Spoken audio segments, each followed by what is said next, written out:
maalinsangan, walang kisame, kulang sa kagamitan, kulang sa supply ng pagkain at maliit na tahanan. Dito nakatira ang pamilyang Niepes. Sa isang liblib na lugar ng Barangay Magdum sa lungsod ng Tagum, probinsya ng Davao del Norte, binisita ng buong puwersa ng 97.5 Brigada News FM Tagum ang pamilyang Yepes na napiling maging benepisyaryo ng ating programang Brigadahan One Tahanan. Sa pamamagitan ng pakikipag-ugnayan ng Barangay Magdum, ang pamilyang ito ay kabilang sa sektor ng poorest of the poor. Napag-alaman din natin na ang isang miyembro ng pamilyang ito na si Baby Arzenet ay napapabilang sa listahan ng undernourished children na kasalukuyang minomonitor ng naturang barangay.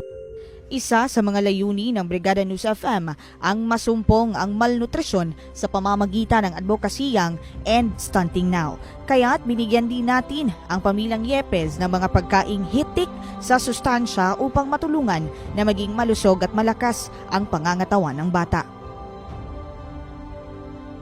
Bakas ang kasiyahan sa mga mata ng pamilyang Yepes matapos nilang matanggap ang ating munting handog na groceries.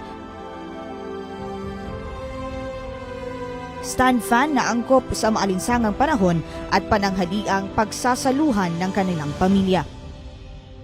Wala dyan kabot na akong kalipay. So, kabot na akong kalipay. Salamat yung kaayo. Unta ka ng salamat po kay sa brigada. Unta matagaan pa mo kabunda pa po na blessing sa inyong stasyon. Dagan pa mo matabangan.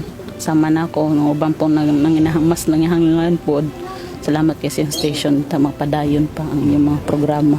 Pinasalamatan din ng pamilya ang mga naging partner supporters ng Brigada News FM Tagum na isa sa naging dahilan upang maging posible ang nasabing aktibidad.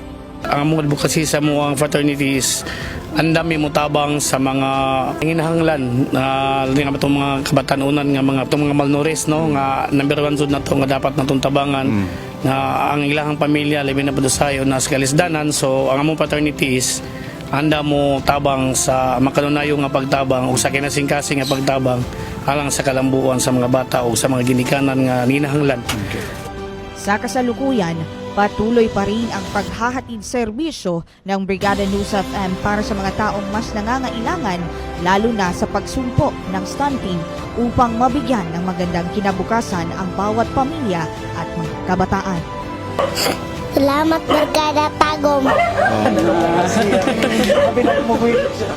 Mula rito sa Tagum City, ito si Reyes Sakayan in the heart of changing lives.